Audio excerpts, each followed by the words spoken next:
Cricket ஃபேன்ஸுக்கு வணக்கம். Welcome back to cricket time SHV ஒரு அல்டிமேட் கிரிக்கெட் அப்டேட் சேனல். இந்த வீடியோல பார்க்கும்போது ஆர்சிபியோட sale update, CSK interested in Maxwell and Will Jacks, தல்ல confirm in IPL 26 full update பார்க்க போகிறோம்.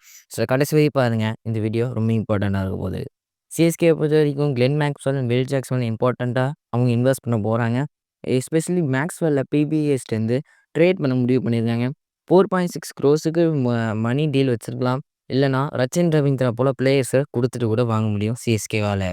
தென் சிஎஸ்கே பொறுத்தவரைக்கும் டாக்டிக்ஸ் என்னென்னா 3 ஸ்பின்னர்ஸோட போகலாம் சேப்பாக லக்னோ ஸ்டேடியத்தை பொறுத்த வரைக்கும். ஏன்னா சேப்பாக்கு பொறுத்த வரைக்கும் 3 ஸ்பின்னர்ஸ் ரொம்ப ஓவர் கூட சொல்ல முடியும். நான் இப்போ இருக்க சேப்பாக்கு போய் அப்படி கிடையாது. எஸ்பெஷலி ரவீந்தர் ஜடேஜா, நூர் அகமதோட சேர்த்து இன்னொரு ஆப்ஷன் ஆஃப் ஸ்பின் தேவைப்படுது. ட்ரேடை பொறுத்த வரைக்கும் சிஎஸ்கே யாரெல்லாம் கொடுக்கலாம்? ரச்சின் ரவீந்திரா, தூபே அண்ட் பத்திரனா. எஸ்பெஷலி மேக்ஸ்வெல்லை பொறுத்த வரைக்கும் T20 ஸ்பெஷலிட்டாக நல்ல ஃபார்மில் இல்லை. ரொம்ப நாள் ஆச்சு அவரோட நாக்ஸ் பார்த்து. சிஎஸ்கேவை பொறுத்த வரைக்கும் வில் ஜாக்ஸ் ஆர் மேக்ஸ்வெல் தான் முடிவு பண்ணியிருக்காங்க. சிஎஸ்கேலேருந்து மேக்ஸ்வெல்க்கு கிடைக்கலனா கன்ஃபார்ம் வில் ஜாக்ஸ்க்கு போவாங்க. மும்பை இந்தியன்ஸ் அவர் கொடுக்கறதுக்கு வாய்ப்புகள் ரொம்ப கம்மி தான். ஏன்னா அவரோட பொறுத்த வரைக்கும் பர்ஃபார்மன்ஸ் அண்டர்ரேட்டடாக மும்பை இந்தியன்ஸுக்கு பர்ஃபார்ம் பண்ணியிருந்தாரு. 2 to 3 மேட்சஸ் அவர் பேட்டிங் அண்ட் பவுலிங்கில் வின் பண்ணி கொடுத்துருந்தாரு. ஸோ இந்த ட்ரேட் நடந்துச்சுன்னா உங்கள் எப்படி இருக்கும் சிஎஸ்கே டீம் மறக்காமல் கமெண்ட்டில் சொல்லுங்கள். அப்படியே கட் பண்ணிட்டு ஆர்சிபி டீமுக்கு போவோம். ஆர்சிபி பொறுத்த வரைக்கும் சேல் நடக்க போகுது இன்ஃபார்ம் பண்ணியாச்சு. அதே பொறுத்த வரைக்கும் மார்ச் 31 முடிய போகுது. அடுத்த வருஷம் மார்ச் 31 சேல் முடிய போகுதுன்னு.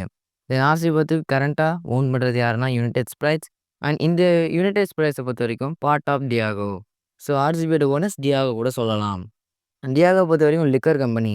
ஸோ இனிமேல் இந்தியாவை பொறுத்த வரைக்கும் லிக்கர் கம்பெனி வந்து ரூல்ஸ் நிறைய கொண்டு வந்ததால் இந்தியாவில் லிக்கர் கம்பெனி ரன் ஆக முடியாது. எஸ்பெஷலி அவங்களோட ஆட்ஸ்லாம் போட முடியாத கஷ்டத்தினால இனிமேல் டியாகோ வந்து இந்தியாவில் சர்வைவ் ஆக முடியாது. ஆர்சிபியோட பிராண்ட் வேல்யூ ஹையில் இருக்குது. எஸ்பெஷலி அவங்களோட பிராண்ட் வேல்யூ வந்து மோர் தென் 2 பில்லியன் கூட போக முடியும். அண்ட் அவங்க எக்ஸ்பெக்ட் பண்ணுற அமௌண்ட்டும் 2 பில்லியன் தான் இருக்குது. ஸோ ஆர்சிபியை பொறுத்த வரைக்கும் டாப் கண்டக்டர்ஸ் என்ன Nikhil Kamath, co-founder of Zerodha and JSW groups. இது ஏற்கனவே டெல்லி ஓட் பண்ணுற டீம் அவங்க தான். And then Adani groups of company.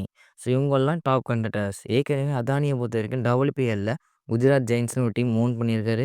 So அதே போல் ஐபிஎல்ல வந்தார்னா எல்லா ஃபேன்ஸ் சொல்கிறது என்ன, அதானி ஆர்சிபி வாங்கினாங்கன்னா பெங்களூரு ஜெயின்ஸ்னு மாற்றுவாருன்னு சொல்கிறாங்க. ஸோ அதை பற்றி இன்ஃபார்ம் பண்ணல. அண்டு அதை பற்றி கன்ஃபார்ம் பண்ண வீடியோவில் ஒன்று வரும். ஸோ அதுக்கு சேனலை சப்ஸ்கிரைப் பண்ணிக்கோங்க. சிஎஸ்கே ஃபேன்ஸுக்கு ரொம்ப இம்பார்ட்டன்டான அப்டேட் என்ன, எம்எஸ் தோனி ஐபிஎல் 26 ஆட போகிறாரு. ஸோ இதை பொறுத்த வரைக்கும் சிஎஸ்கே இப்போ ரீபில்டிங் பீரியடில் இருக்காங்க.